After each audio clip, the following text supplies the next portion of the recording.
Well, everyone, the Samsung Galaxy S21 FE actually ended up getting unboxed, which is so crazy. Now, I'm not going to post any of the unboxing on this video. I will leave a link in the description to a Reddit post that will showcase to you images and everything that I pretty much saw as well. And here's the crazy thing. And the reason I'm doing that is because a couple years ago, there was another unboxing, I think, of the Galaxy S10, and some trash website copyright striked my video, and it was a horrible process. So I'm not falling for it this time. It's going to be overlaid with my older video. But this is pretty insane because it really does showcase to you the box of which this phone is coming in. It shows you the accessories, and it also shows you the body of this device as well. Now, if you haven't looked over that specific post that I showed you, well, pretty much what it shows is pretty much the box of the outside, which says Galaxy S21 FE 5G. It also shows you the back of this device, which I couldn't find anything super crazy. The quality of this photo wasn't insanely high, but I also did see that it does come with the USB Type-C charger, which is good.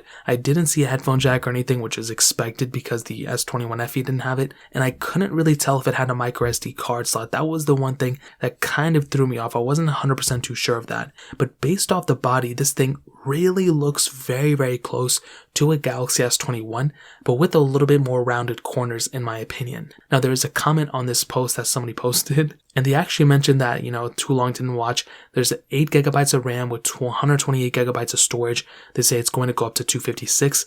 No accessories but a cable and SIM ejector, which is what I saw in that video. There's new olive green color. They say full plastic bag, including camera over with whatever, you guys can read that. No SD card slot, which is a humongous disadvantage in my opinion, and that really kind of makes me upset. They say it is a 6.4 inch panel, which I think is around the same thing as that S21 or S20 FE. This specific model was the Exynos model. We're unsure if there's going to be a Qualcomm model, which I'm pretty sure there is. From my experience and from what I've heard, the S20 FE is one of the most popular budget phones right now. So I do think that's going to be something that Samsung is going to do. We're going to be seeing an S20 FE. We're going to be seeing this around the same price tag as well, with wireless charging and reverse wireless charging and a fingerprint sensor in the display as well. So those are some pretty big features for this device, and I cannot wait for this thing to come out. And if this thing is around the same price tag as that S20 FE, I think that's going to be a humongous asset for this type of device. And it makes me think, why would anybody want to purchase an S21 over the S21 FE if there are so many similarities?